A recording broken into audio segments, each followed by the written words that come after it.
The DMR had hoped to have the project finished by 1988, but following controversy over proposed routes, the issue has dragged on, and 1992 is the revised prediction.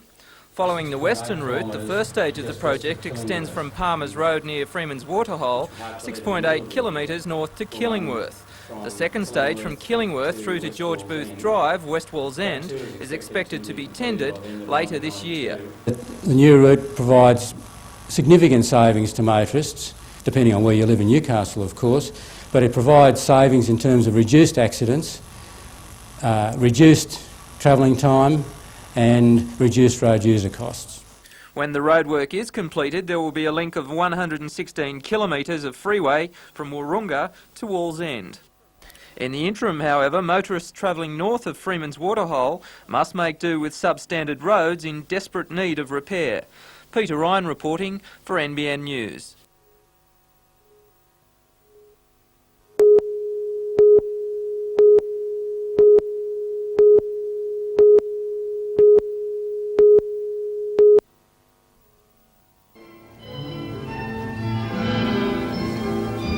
Jane's last Newcastle appearance was in the Civic Theatre when she appeared in this sequence called Dream Scene. Her gold medal in the British competition is a long way from her early days as a 9-year-old Highland dancer. The London competition had 165,000 entrants from more than 50 countries. Jane's win is simply proof of what her teacher, Marie Mann, has known for a long time. Jane was the first Newcastle student in 18 years to achieve honours in her final advanced ballet exam. She has been accepted into the Australian Ballet School, and her performance in London is just part of the European tour, where her next stop will be Switzerland.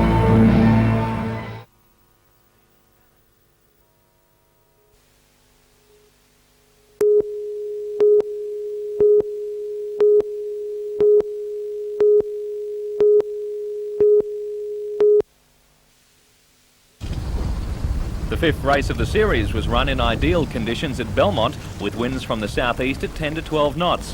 1984 Olympic tornado-class bronze medalist Scott Anderson of Sydney went into the race leading the field on points. Anderson is also a former world A-class champion and showed his skills in today's conditions to easily win the event. Second was Mark Booth, while third was Chris Cairns, who was also a bronze medalist at the 84 Olympics in the tornado class. Anderson is now a clear leader on the points table, with only 2 races remaining, one tomorrow afternoon and the final race Friday morning.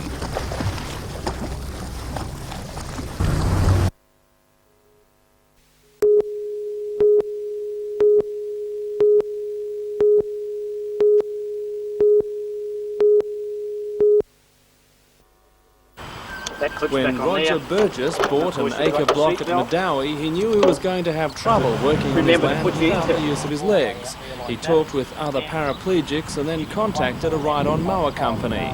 This is the result: a manual throttle control, a seat belt, a detachable edge trimmer and a fire extinguisher just in case. After a trial run, Roger Burgess couldn't have been happier with the designer's work.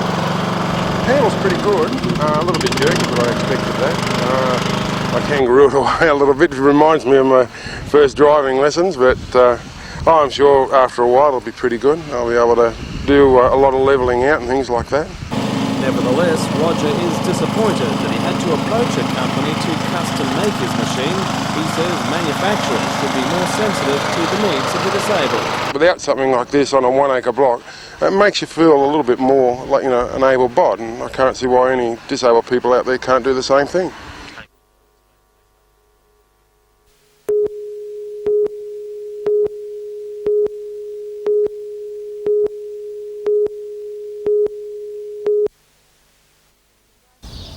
The driver of this utility fled on foot, leaving behind equipment stolen from the CIG depot at Broadmeadow earlier in the night.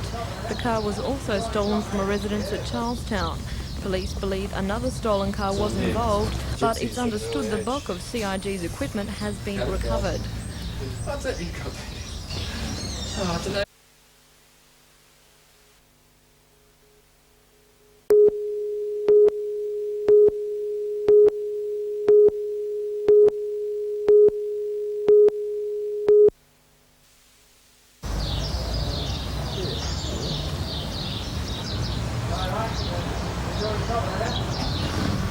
Yeah.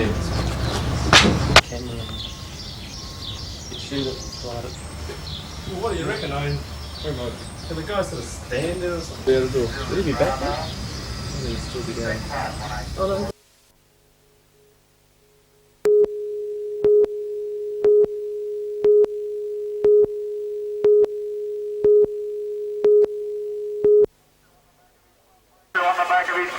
The $1,000 event is in memory of the late Bob Blair, who was deeply involved in promoting local cycling before his tragic death in a car accident 11 years ago. World champion Vinicum was forced to qualify for the final through a repechage after failing to finish in the top 3 in his heat. The other major draw card for the race, Steve McGleed, qualified directly into the final. McGleed won a bronze medal in Seoul as a member of the Australian pursuit team. At the halfway mark in the 1600-metre race, Vinicum, McGleed, New South Wales team member Andrew McGee and Newcastle's Craig Chapman were bunched together and soon caught the main group. With a lap and a half to go, Vinicum exploded to run out a comfortable winner and take the $500 first prize. Second was McGee and third, McGleed.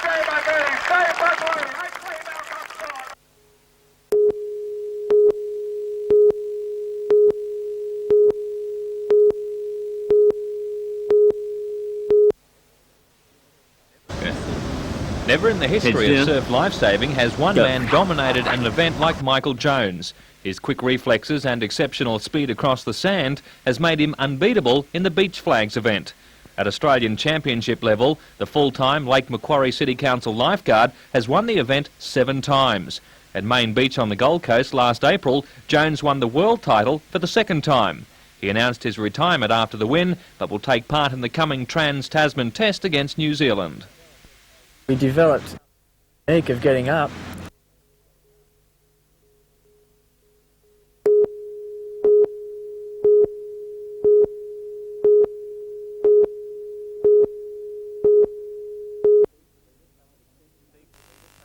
Steve Tavita suffered extensive injuries in a trial game at the start of the 1988 season. Playing for North Newcastle against Waratah Mayfield, he was legitimately tackled, but severe spinal problems occurred. Tavita was rushed to Sydney where he was diagnosed a quadriplegic. Now the rugby league fraternity is combining to secure his future with a large fundraising day at the Western Suburbs Leagues Club on February the 12th. Chairman of the Newcastle Rugby League, Max Fox, is acutely aware of the problem of spinal injuries that do occur in the rugby codes. Unfortunately, all too frequently of late, seems to be affecting rugby league players and rugby union players. The compensation that those injured players get from the Sporting Injuries Fund is minimal and takes a long time to be paid, and therefore in this case Rugby League's got to help its own affected player. The second part of the fundraising effort is 2 matches to be played between the Knights and the Newcastle Rugby League representative teams on March the 12th at the ISC. A chance for the Knights to have another look at all the talent in the town. I think it's an excellent opportunity for the Newcastle Rugby League to display their top players at the senior level and at the under 21 level or whatever age group they choose as against the Knights and its under 21 group.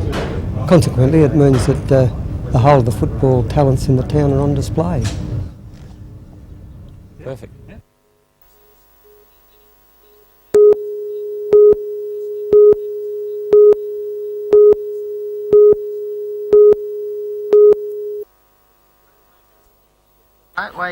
It began as a one-off event, but the teams were back again this year, anxious for a rematch. Charlestown District Cricket Club hosted the game on their home ground at Cahibah. Mayor Ivan Welsh named his side from Cardiff, Southern Lakes and Belmont clubs, happily sacrificing his place in the side for the likes of Dutchy Holland. A number of juniors also took their place beside the first graders. Yes, I think it's an excellent opportunity for the juniors that we've picked a couple from each of the district clubs, and they're going to play with people of the calibre of Dutchy Holland, and I think it's going to be fun for them as well. The Mayor's 11 lost the toss and were sent into bat. Opener Belmont first grader Steve Clarkson outlived junior partner Luke Edwards before he too was dismissed for just 15, caught by former Newcastle rep Darren Hall off Darryl Morris. The boys made slow progress, all out for 122 and almost certainly destined for defeat at the hands of last year's premiers. But rest assured, the Mayor's 11 will be back with another chance next season.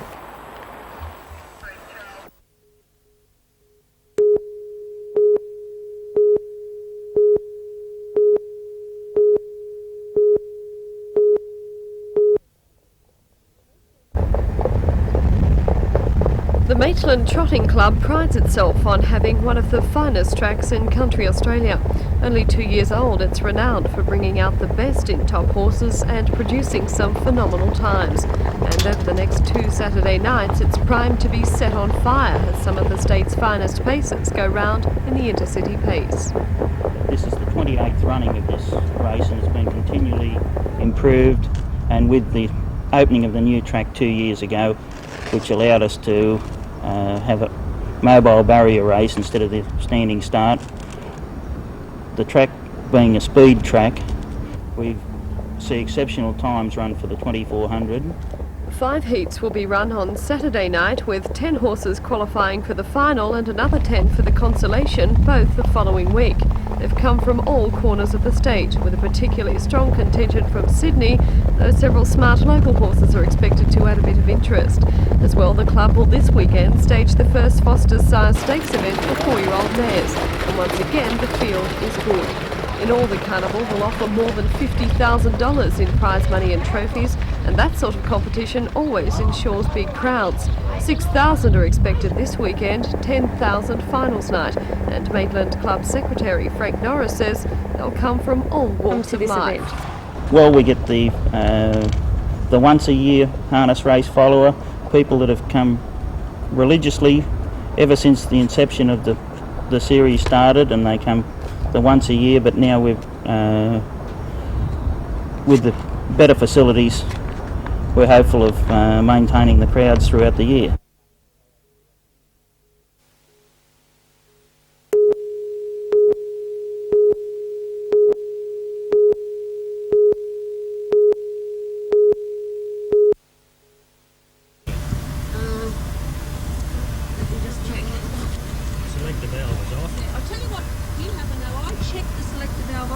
Checked it to see that it would work after I...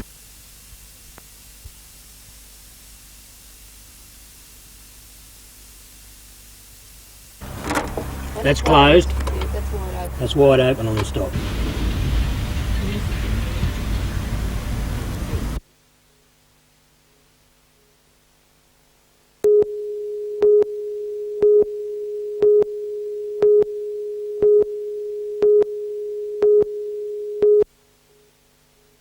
Also finished third in only his second year on the professional surfing circuit, Luke achieved his greatest success to date in the huge and dangerous waves of the Banzai Pipeline.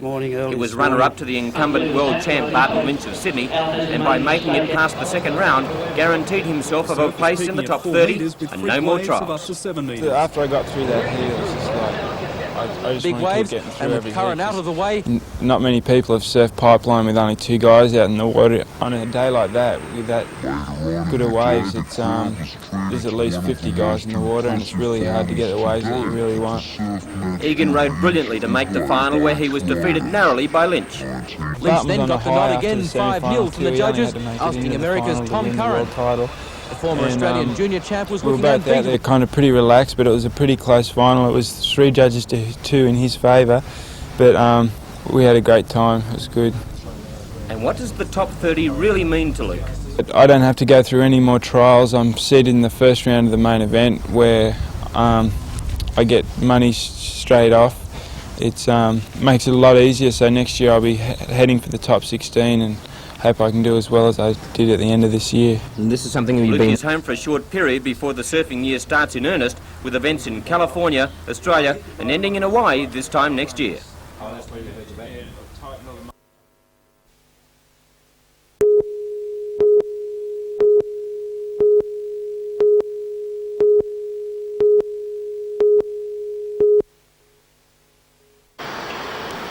The company behind the multi-million-dollar civic block development, Bibia, originally submitted a proposal for a 34-storey tower.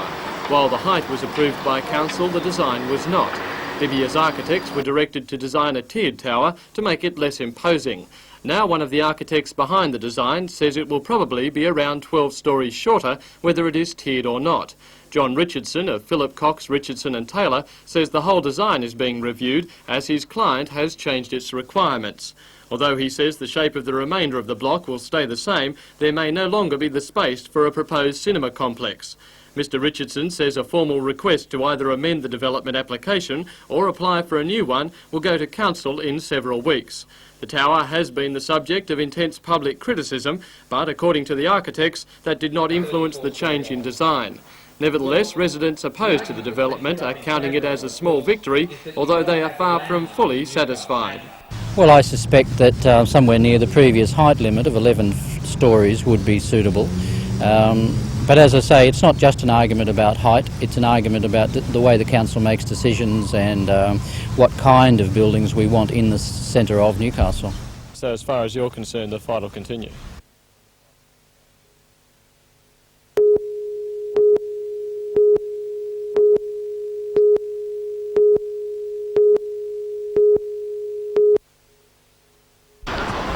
A sampling of 200 Hunter residents by Marketing Information Resource Proprietary Limited was completed this month. The company conducts regular surveys in metropolitan centres, and in the Hunter they selected employment groups characteristic to the region, including miners, coal truck drivers and steel workers. Nurses and shop assistants were included because they're familiar to all cities and are used for comparison. The group was asked to grade the different working groups on a 1 to 10 scale for best working conditions, pay, shortest working hours and so on. In almost all cases, the open-cut miners were given the bad rap, while the nurses came up shining. Those surveyed believed nurses had the worst working conditions and pay, but complained least and made the biggest contribution to society. The picture was exactly the opposite for the open-cut miners. This is how our random street poll compared with the Sydney research. It's important to understand that in a survey like this, it doesn't say which group does earn the most money or does the most complaining or is more or less valuable in the community. What's important is what the public believes to be true. And in that light, open-cut mining has an image problem.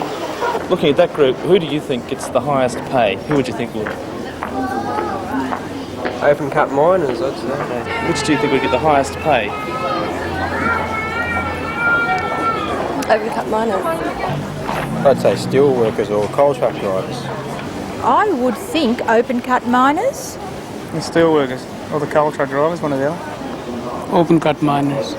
Well, another one was, which group do you think complain the most? Open-cut miners. Of course. Okay. Which group complain the most? Coal truck drivers or steel workers. Which group do you think complain the most?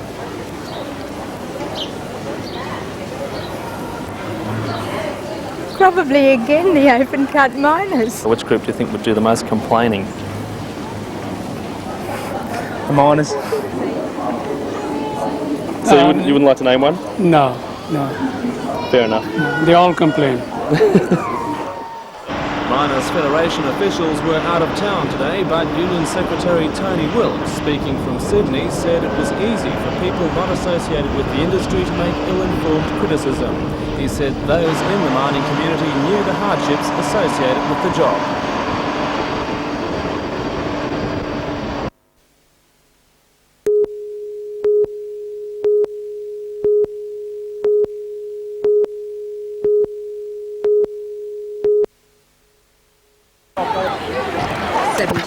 Phil Ritchie's career began as a member of the Hunter Swimming Club nearly 5 years ago, when he and some friends formed a Newcastle water polo team. Today, with a helping hand from brother Duncan, a member of the Australian men's water polo squad, Phil was in fine training form after his selection in Hobart last week. Now he will go on to tour Europe and compete in Budapest, but he still aims to finish year 12 at Katara High. His dream is to follow his brother into the Institute of Sport to combine academic studies and water polo, and his ambition is to be a member of the Australian Olympic team. Get in the Australian team, go to Barcelona. That'd be really good. I'd really like to do that. I know a lot of guys that went to Seoul Olympics, and they said it was a lot of fun. It's the best thing they've ever experienced in their life.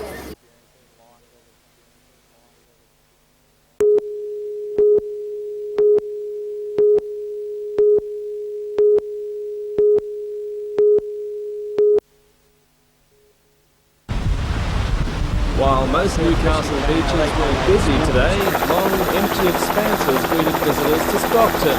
The alarm was raised yesterday when a police helicopter spotted hundreds of hammerheads off the coast. Further flights via Westpac and Ocean Patrols confirmed the sharks were still there today. Stockton Beach Inspector Noel Byron says he's been told the sharks are further north of the beach towards the signal. While he's keeping a watchful eye out for them coming too close to shore, he believes the threat to the public is minimal. I don't think they're a serious threat. They're always there, and we haven't had a shark attack here in 20 years. Well, why are they here? Well, it's this time of year, their breeding season, and up north the holes are there, and around the Cygnet there's heaps of fish, so it's good breeding grounds for the sharks. Does it mean you have to keep a wary eye out?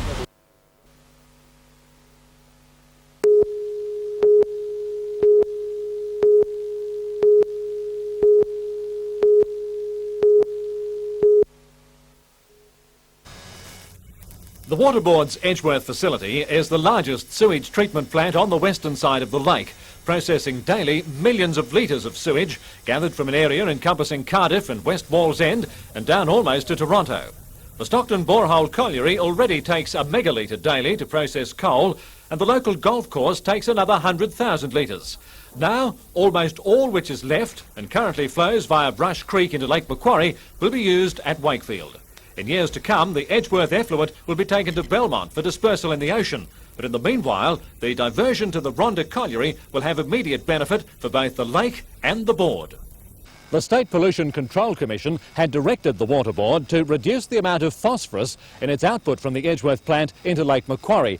And it was to have cost about $100,000 a year to install and operate the necessary equipment. But now that the Rhondda Colliery is taking so much of the output, that anti-pollution directive has been suspended. The water from Edgeworth will be piped 5 kilometres along the route of the old railway line to the defunct Rhondda Colliery.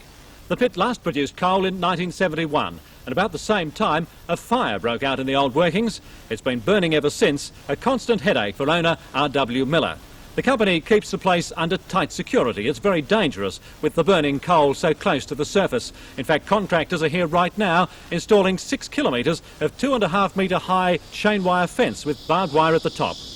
It's hoped that the water will put the fire out within the next couple of years, and by then the West Lake sewage scheme will have been completed.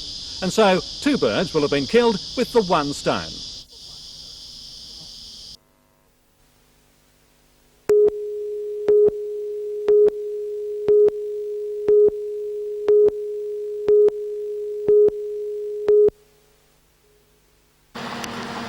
The Aurora was a sad sight today, sitting on a low loader ready for the trip to boat builders in Sydney. With the keel smashed and gaping holes in the chine, salvagers had trouble towing the boat back to the Fisherman's Cove wharf. On the first attempt, the boat sank in 35 metres of water, and special airbags were used to resurface it. For the owners, it's been an expensive episode. To salvage Aurora cost around $20,000, and the repair bill could go as high as $100,000. What sort of repairs are needed? Probably a complete rebuild of the hull below the waterline, restructuring a lot of it, rebuilding the motors, new electrical, and basically a full fit out inside.